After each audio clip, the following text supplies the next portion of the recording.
I'm Renee Frontiera. I'm a professor in the chemistry department at the University of Minnesota. I went to undergrad at Carleton College, which is also in Minnesota. I was a Chinese major and a chemistry major. I went to grad school at UC Berkeley, and I worked for Richard Matthews doing ultrafast Raman spectroscopy. I did my postdoc at Northwestern University looking at plasmonic materials with spectroscopy with Rick Van Dyne.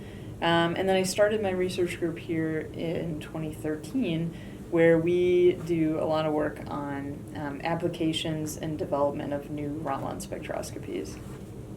My name is Courtney Roberts, and I was hired just about 1 year ago at the University of Minnesota in the Twin Cities campus. I am an organometallic chemist.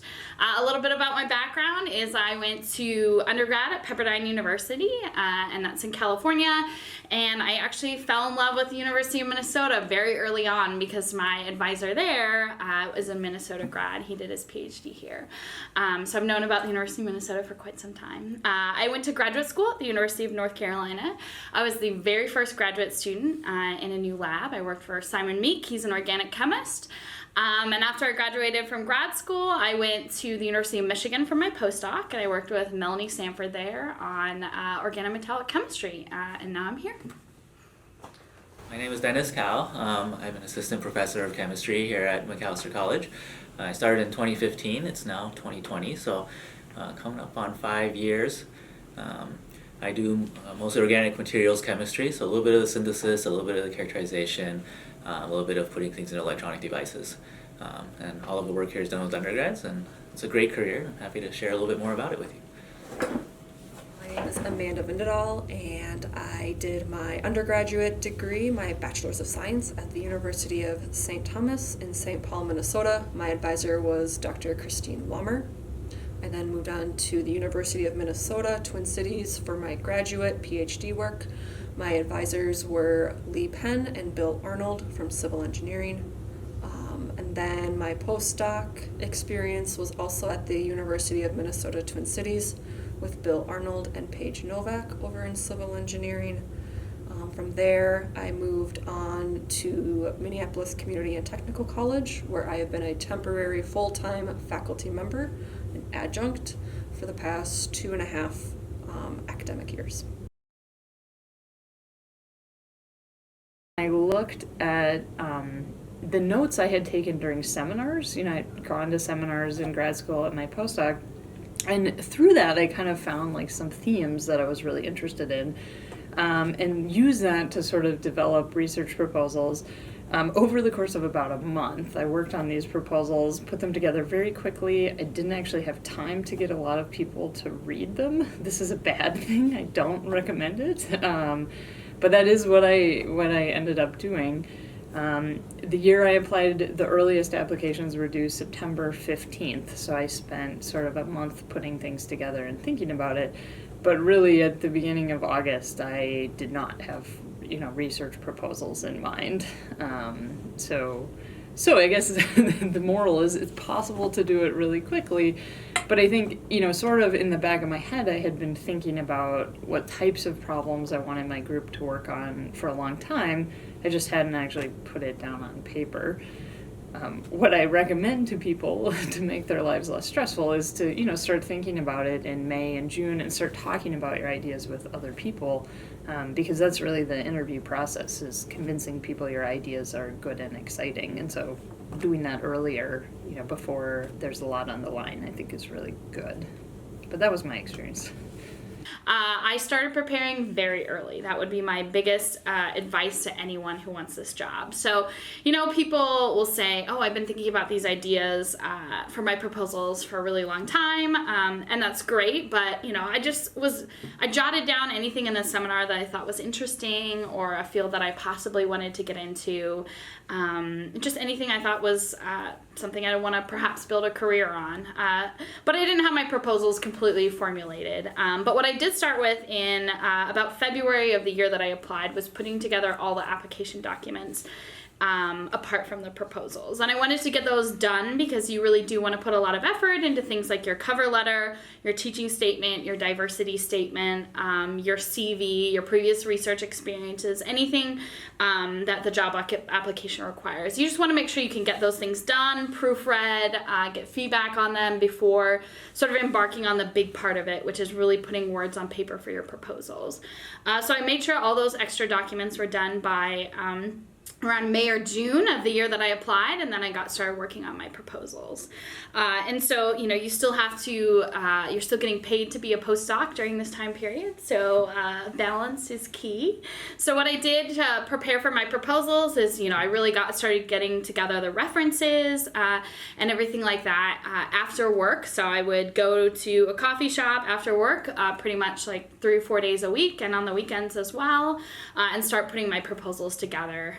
And so I kind of got words on paper by, everything out by the end of July, beginning of August, and then I had everyone that I could possibly get to actually read them and give me a lot of feedback on that. Yeah, so I'll give you a little bit of the background story there. So I did my PhD with Fraser Stoddard. I graduated in June 2014. And then I stuck around at Northwestern University to do a postdoc with Sam Stoop. And I actually applied for jobs that September 2014, so that was a 3-month period of time. So very short. I actually had applications submitted before I officially started my postdoc, so that was kind of crazy in many ways. Kind of a unique circumstance. I had shared my plans with Sam ahead of time, so he knew that that's what I was doing. I started thinking about PUI jobs before, you get to close to graduation and you say, hey, I should have a plan for after this. So that's when I started to think about it. I ended up teaching a summer course. I really liked the teaching, and so that really got me started down that road. And then, kind of this period after graduation and September, these 3 months is when I really did the bulk of the application work. So there's a lot of reading, thinking, writing, a lot of submitting. I probably submitted 40, 50 applications. I knew that I wanted to teach, and if I wanted to teach, I only wanted to do it at like the community college type level or be in a position where I'm only teaching. I wasn't at all interested in the type of teaching position where you also have a research group to lead. So with that in mind, that really narrowed my focus. In terms of preparing my application, I pretty much had basic documents already generated, teaching philosophies and teaching statements. CVs and resumes were already there. And then once I saw an job posting online and decided that was a job I wanted to apply to, I would then tailor those documents and review them, and then get them submitted relatively early in the job opening period, just to kind of get in there right away, show my enthusiasm, I would think and hope. There's a really great resource right now. There's an anonymous chemist, maybe you've heard of him as under ChemJobber. And so ChemJobber and a few other people actually curate a list with all the job openings. And so you can go online and there's just a spreadsheet that contains like where the school is, the name of the school, where the school is, the type of position it is, if there's a certain division or something that people are looking for as far as the jobs, and everything will be there. So in the past, people had to search through a lot of job ads, but fortunately for me, I just had to look at the spreadsheet. And then there was another resource that I used. It was a blog by Ken Hansen at Florida State University. It's called Get a Job Ken. You can just Google that, and it was incredibly informative about how the application process and interview process would work, where to look for jobs, which we've already covered, but also exactly how the process would proceed. And it's like 7 parts to it or something that cover each and every part of the application and interview and negotiation process. And so I would highly recommend that as a resource. Yeah, so for looking for these jobs, I was definitely looking at Twitter, CNE News, job postings, and then the Chronicle Higher education also does postings. So between those three places, you kind of are able to get the vast majority of the postings. So I would just every couple hours look at those and see what was posted. And then I create a huge spreadsheet of these different places. So I ended up applying broadly, so nationally, to basically every position that I felt like I could be somewhat at least tangentially qualified for. So that turned out to be 50-ish positions. Pretty much use Indeed.com as my primary search engine for my jobs. They're pretty good at getting all of the academic stuff, and it just makes it a lot easier to have everything in one place. I had a few Skype interviews and a few phone call interviews, and then the on-site interviews. And I think in the intervening years, more and more places have gone to including some kind of Skype or phone interview. And typically, I think places will phone interview maybe 15 to 20 people and invite probably less than half of them to an on-campus interview. I think I maybe had like 5 phone interviews or something. So many places just skip that step at the time. In terms of preparing, I mean, it's a lot of just like internet research, learning about the school, learning about possible collaborators, trying to understand sort of where the department is going and what, how you could make an argument, or how I could make an argument that I could contribute in that direction, learning a little bit about the place. I found the phone interviews I had were really generic. It would be like, tell us about the research you've done, tell us about your research proposal, what questions do you have about school X? And it wasn't actually that hard to prepare for them because the questions were really pretty, predictable. Preparing for the on-site interviews is a lot more work. You need to put 2 talks together. Like as students, you see the seminar talks all the time, so you know what makes a good seminar talk, but I had never seen a research proposal talk, and I think that's pretty common, and so I really didn't know what that's supposed to look like, and so preparing for that was a lot of work, and I definitely practiced it. And then preparing, on an interview you have half-an-hour meetings with faculty all day long, and so the first interview I went on, I had prepared tremendously. I read papers from each faculty member. I had questions about their papers. I had questions about the place. And that went well. Later on, I just did not have time to prepare for that. If you're traveling a lot, that wasn't possible. And so I remember my notes for later interviews would be like 3-word descriptions of what each faculty member did to try and start some sort of conversation, and that was just sort of a necessity. But any sort of preparation, I think, like that makes a big difference. And now I am surprised when we have faculty candidates who come in and have no idea, they have a meeting with me and they have no idea what the kind of research we do, and that they might not have had time to prepare, but just knowing a few words, oh, hey, you do natural product synthesis, tell me about that, or something goes a long way in seeming interested. So that was sort of the approach I took to preparing. So first off, most places, I interviewed at 8 places, and everything except for 2 of them had a Skype interview first. And so this is sort of a really nice opportunity for candidates. It didn't always used to be this way with Skype interviews, but that way you can have a pool of like 20 people that you're interested in rather than just bringing out 5 or 6 people. So Skype interviews are a big deal. People, I think, should definitely take them incredibly seriously. And my way to prepare for that was just to practice. It is incredibly awkward to be on a Skype interview. So what I did was, I thought of common interview questions, and that blog, the Get a Job Ken blog, helped with this. And I practiced those answers. I practiced them in the mirror. I practiced them in front of friends. I actually practiced them in front of people that were slightly hostile to me. I called these people up from grad school, people that I'd always been very competitive with, and I was like, can you help me with this? Because it's not always going to be a friendly audience on the other side of the camera, of the Skype interview. So I made sure that every one of my answers was concise. Not that I'm being very concise now, but it's really important to, they're going to ask you, the first question most people say is like, tell me about yourself. They don't want you to ramble on forever. They want like a minute and a half of who you are as a scientist, why you chose to go into the field you chose to go into, why you went to the grad school you went to, why you went to the postdoc that you went to.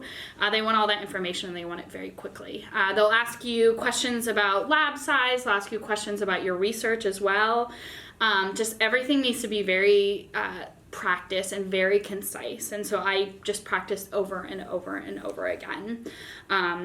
That really helped me to get through. So I had 7 Skype interviews and I got 6 on-site interviews from those 7 interviews, and the reason is because I practiced. And then I also had on-site interviews. There were a few places that called up and said like, we'd like to have you come on-site, and so I did that as well, just the direct, but I think most places do Skype interviews first. So the on-site interviews are usually 2 to 3 days, and so you're going to give a research talk about your previous research, and that's really for a general audience. You want to make sure that, the graduate students and other fields that are in the audience can understand what you're doing, but you also have to have a balance of including details, to make sure people know that you have the skills that you say you have in order to complete your proposals.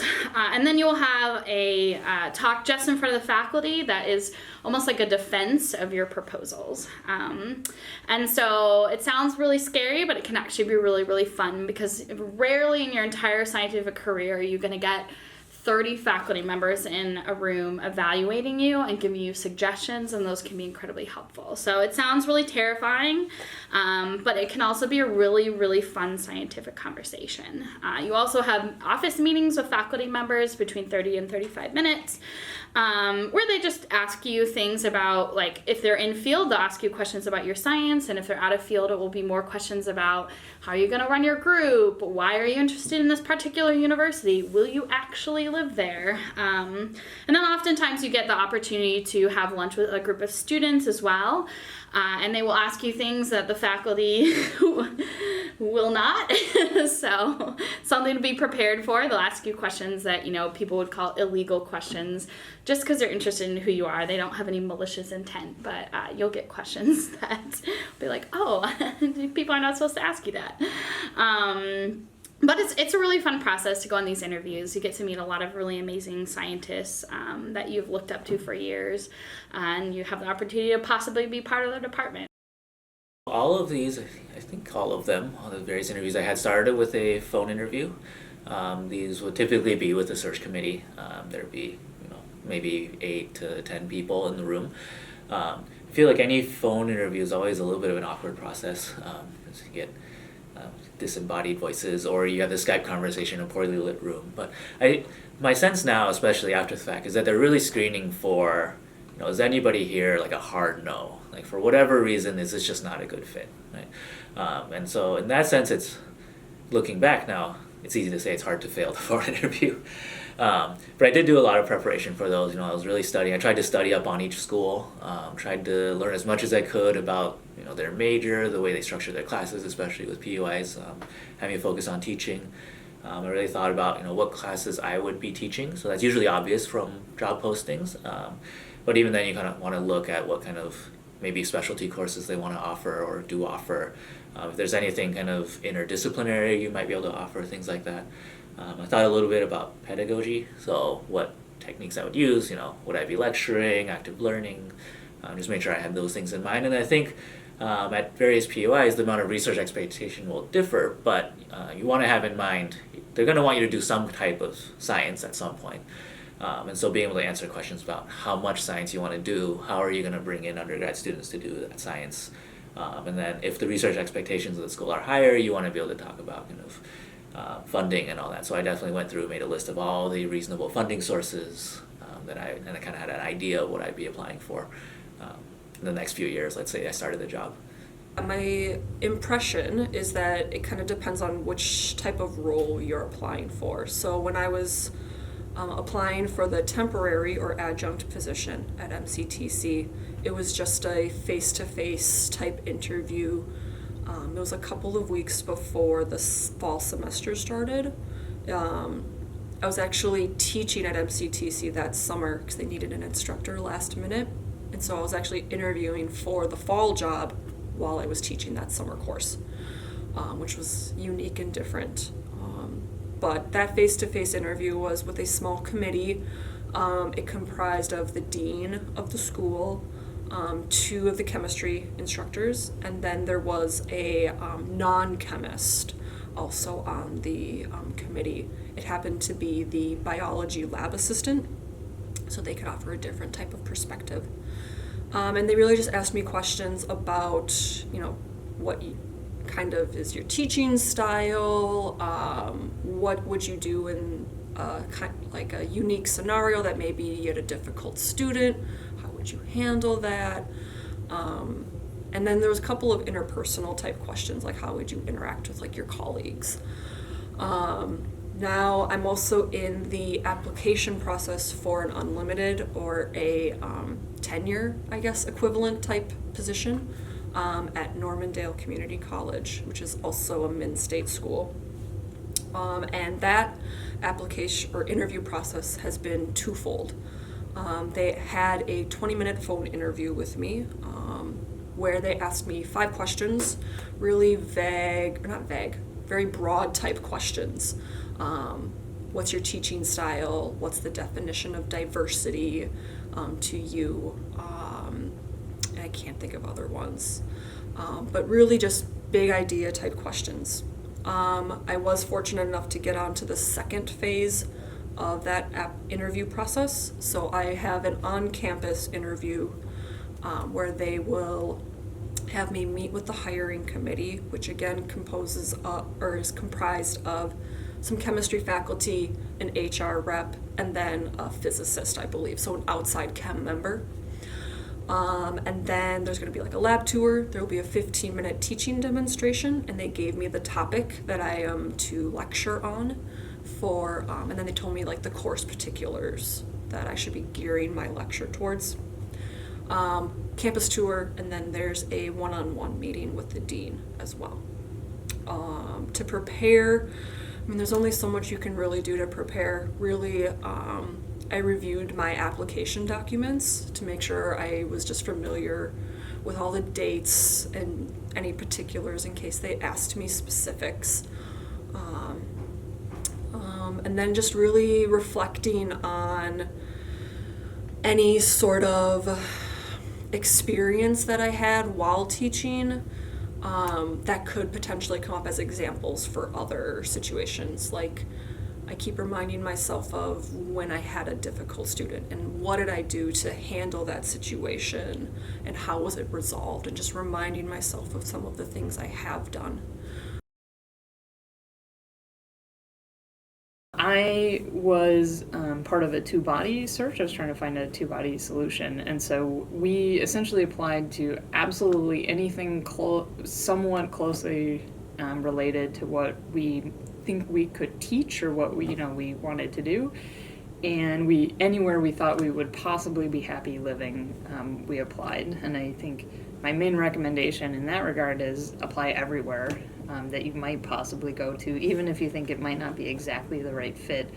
I think that's a good idea. I was interviewed for biochemistry positions, for material chemistry positions, for physical and analytical chemistry positions, for physics positions, like a whole range.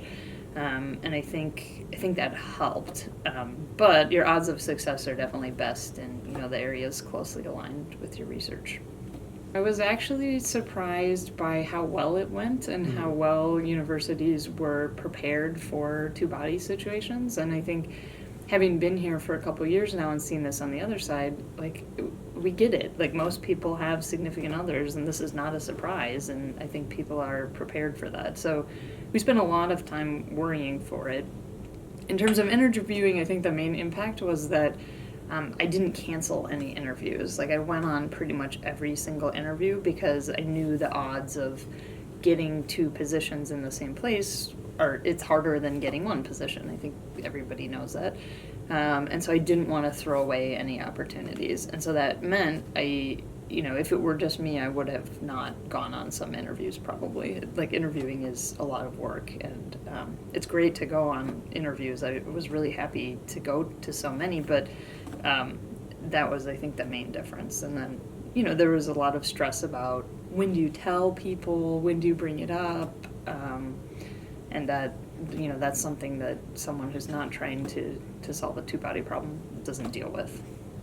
The advice I got when I applied was from my mentors, who were primarily over the age of 60. They were male, and they had stay-at-home wives. And things have changed since they were on the job market, and that's really good.